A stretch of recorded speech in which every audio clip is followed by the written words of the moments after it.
بچوں، ہماری آج کی کہانی بھی ایک چونٹی کی ہے جو کھانے کی تلاش میں نکلی۔ وہ چلتے ہوئے ایک درخت کے نیچے آئی۔ اس نے وہاں پر کھانا تلاش کیا پر اسے کچھ نہ ملا اور وہ آگے بڑھ گئی۔ پھر اسے ایک درخت نظر آیا جس پر بہت مزے کے پھل لگے تھے۔ وہ درخت ایک ندی کے کنارے پر تھا۔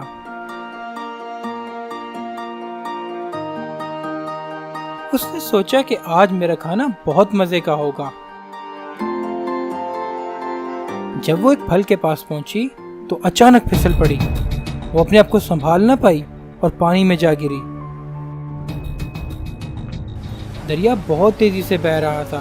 چونٹی نے بہت ہاتھ پاؤں مارے اور کنارے پر آنے کی کوشش کی پر وہ کامیاب نہ ہو سکی۔ بچوں، قریب ہی ایک درخت پر ایک فاختہ بیٹھی تھی۔ جب اس نے چونٹی کو ڈوبتے دیکھا تو اس کی مدد کرنے کا سوچا۔ اس نے فوراً درخت سے ایک پتا توڑ لیا۔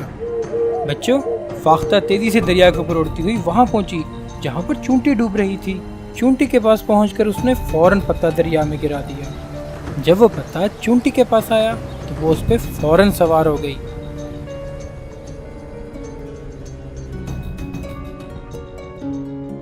بچوں، تھوڑی دیر بعد وہ پتا دریا کے کنارے پر آ گیا۔ چونٹی کو کنارے پر دیکھ کر فاختہ بہت خوش ہوئی۔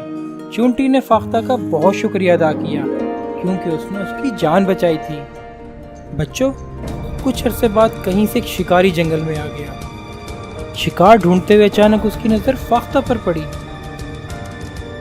اس نے فاختہ کا شکار کرنے کا سوچا۔ بہت خاموشی سے اس نے اپنی بندوق سیدھی کی اور فاختہ کا نشانہ لیا۔ چونٹی یہ سارا منظر دیکھ رہی تھی۔ وہ بہت تیزی سے آگے بڑھی۔ اس نے شکاری کی گردن پر کاٹ لیا۔ بچوں، چونٹی کے کاٹنے سے شکاری کا نشانہ غلط ہو گیا اور فاختہ آواز سن کر اڑ گئی۔ شکاری ہاتھ ملتا رہ گیا۔